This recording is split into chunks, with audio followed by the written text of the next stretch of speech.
Search result.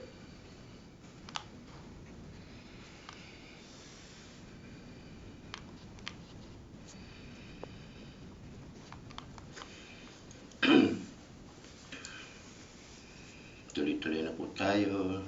Konting tiyaga na lang po.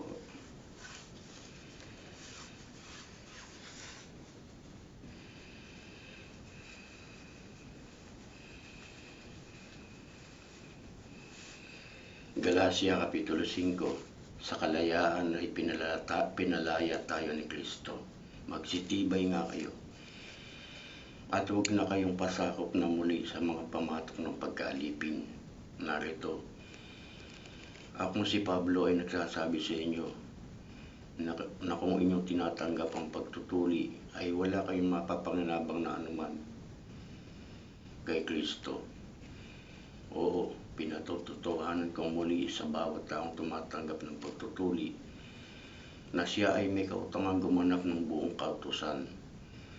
Kayo hiwalay kay Kristo, kayong nagsisiibig na aring ganap ng kautusan. Nangahulog kayong mula sa biyaya.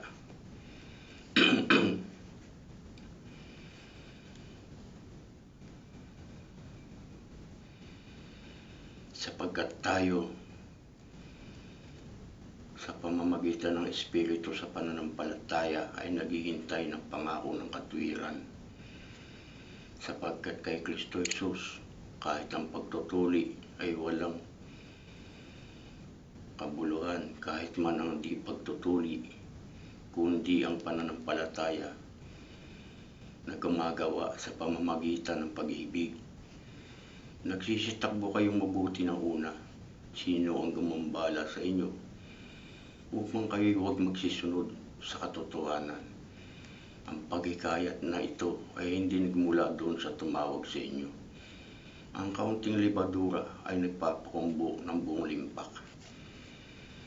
Ako'y magpagkakatiwala sa inyo sa Panginoon na hindi kayo nagsipag-isip ng ibang paraan. Datapwat, ang gumagambala sa inyo ay magtataglay ng kanyang kahatulan, maging sino man siya. Ngunit ako, mga kapatid, kung ipinangangaral ko pa ang pagtutuli, bakit ako'y pinag-uusig pa? Kung gayo'y natapos na ang katitisuran sa krus.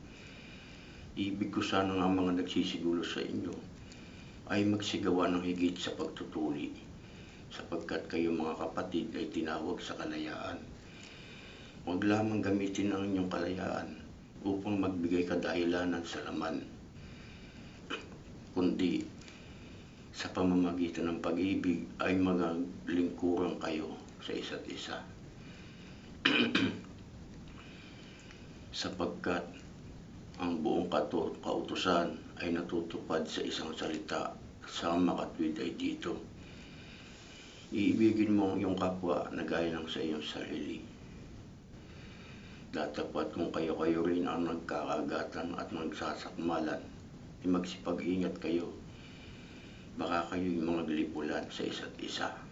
Sinasabi ko nga, magsilakad kayo ng ayon sa Espiritu, at hindi ninyo gagawin ang mga pita ng laman, sapagkat ang laman ay nagnanasa ng laban sa Espiritu, at ang Espiritu ay laban sa laman, sapagkat ang mga ito ay nagkakalaban, upang huwag ninyong gawin ang bagay na inyong ibigin.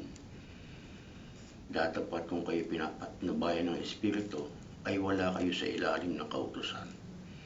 At hayag ang mga gawa ng laman sa makatwid ay ang mga ito: pangangalunya, pakikiapid, karumihan, kalibugan, pagsamba sa Diyos-Diyosan, pangkukulam, mga pagtataniman, mga pagtatalo, mga paninibugo, mga pagkakaalitan, mga pagkakampi-kampi, mga pagkakabahagi, mga hidwang pananampalataya, mga kapanagilian, mga pagpatay, mga paglalasing, mga kalayawan, at ang mga katulad nito.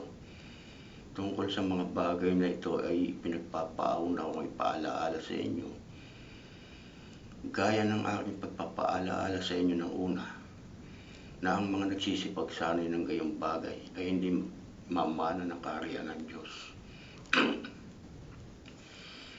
Datapwat ang bunga ng Espiritu ay pag-ibig, katuwaan, kapayapaan, pagpapahinahon, kagandahang loob, kabutihan, pagtatapat, kaamuan, pagpipigil. Laban sa mga gayang bagay ay walang kautusan at ipinako sa krus ng mga kay Kristo Jesus ang laman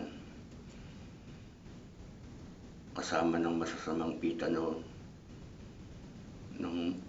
at mga kahalayan nito. Kung tayo na mabubuhay sa pamamagitan ng Espiritu ay magsilakad tayo ng ayon sa Espiritu at huwag tayong maging mga palalo na kayo'y nagmumungkahian sa isa't isa at nag-iinggitan sa isa't isa. Okay po, susunod po ulit. Konting break lang po.